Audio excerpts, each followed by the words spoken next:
Hey, man, how you doing? Good Man, good to see you. It's always good to come back down south and see some familiar faces. So really appreciate you guys coming out. Hey, you had the big chemistry with number 88 today. What happened? Yeah. We obviously have a lot of weapons we can utilize on offense, giving them the opportunity to do so. And I think we called his number quite a bit today, and he showed up. A lot of guys showed up. And he had a great moment. I'm proud of him. I attest all of that to the grind that we put in. I attest that to the times where we're having conversations in the off season, and he's coming to Houston. Dallas is coming to Houston. Spending a lot of time there, building that connection and building that rapport. Just waiting for the opportunity to come, waiting for his number to be called, and he had a career day today. And not only him, obviously Saquon, but the defense, a career day. And just the way our defense responded, the way they responded off of a tough game last week, in a short week, I'm so excited for them. I'm so happy for them. Excited to just see them continue to grow and obviously us grow as a team. On that final drive down, AJ, Devontae, Lane, Kai, how'd you guys do it? I noticed that as the game went on, there was some new faces in the huddle, but it didn't matter. It didn't matter. Being able to persevere and like I said, games like that when it's gritty and you have to overcome some things that are in front of you. You lean on the preparation. And we had moments from last week's game that we learned from very directly, situationally, how we approached it, how we played it. And there's some moments that we definitely want back. But even for a guy like Paris Campbell to step in, and I think he had 3 catches or so, time spent in the offseason, not knowing when your number is going to be called. Obviously had a moment where is he going to make the roster or not, then look at him. Look at him showing up. So tons of love and respect for him and how he showed up. Even just Jahan, how he showed up when his number was called. And obviously Smitty, prayers out to him. I don't know anything, but I know it's a special game for him, and I'm happy as a team we found a way to win in his home state. And so hopefully that's something that he could, hear these words and be proud of. What did you see on the big pass to Dallas that he ran down in the 5-yard line? Yeah, and we had a great setup there, great call, and he just made a great play. Obviously getting the ball to the guy that I needed to in that situation, and he did the rest. He told me if he had my speed, he would have scored, but we ended up figuring it out anyway. Sorry, on that 61-yarder, a couple guys mentioned that it was a pre-snap check. I guess what did you see before the snap, and also how hard was it to make checks with how loud it was? It's operation. It's operation. You never want to get too high, get too low in those moments. You're gonna have things that happen in the game. You're gonna have things that go your way and that don't. You're gonna have things that you want back and things that you'll be proud of. But in the end, it's about how you execute it, trusting the preparation in that. We try to put ourselves in different situations to be prepared for those things. And there are some things that don't come up that you didn't think about, but it's all a learning thing. I sat here this week or, after last week's game, and I said to you guys, it's really no difference between winning and losing. It's a matter of if you learn. And I'm just excited that we were able to learn from last week's game and this game, and hopefully we can continue to just learn as we move forward. We've had different situations come out throughout each week, and I think there was present opportunities for us to continue to grow in all those situations. Part of the managing the chaos of the game,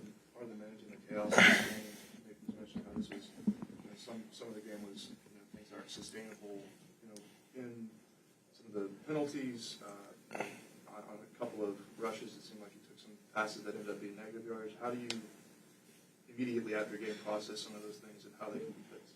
I have to watch the film to be able to fairly assess it. On Wednesday, you said you want to be in those situations. When there's 2 minutes left. You asked me that question. You did. What's that? I said you asked me that question. So, with 2 minutes left, when you take the field, what are you thinking in that moment? Make it happen. And that's a team effort. It's a team effort. That's full trust in everybody, on everybody's part. And I'm just proud that we learned from from the situation last week. You know, I was pleased with the communication, and that's been a process. You know, as I've said, but everybody stepped up today. Everybody stepped up today, and we responded to adversity. We communicated well, and there was never a doubt. And so, as I said, there are always opportunities to learn from, opportunities for growth, and if we can just continue to grow from all these moments and allow them to be teachable moments for us, we'll continue to progress. What did you learn from the adversity that you faced in the game? I mean, obviously, the turnovers, the fourth downs, and all that. Like, how do you kind of keep your poise through all of that when everything's kind of it's not a. I mean, it's no secret to it. It's no. Just keep the main thing the main thing. It's a lot of all the things that I often say. Just keep pressing forward and trusting in the prep and trusting in the guys around you. You know, it was a team effort tonight. You know, I know that those crucial moments, it'll be all eyes on one individual, but one individual didn't make this happen today. And the way our defense played, the way we showed up at the end. I mean, that offense was rolling for 2 weeks, putting up a lot of points, a lot of yards, a lot of efficiency. And, after a tough week last week, our defense played a hell of a game. And that's something to be proud of. When I you wanted see to when you ask see the, about just your mental aspect.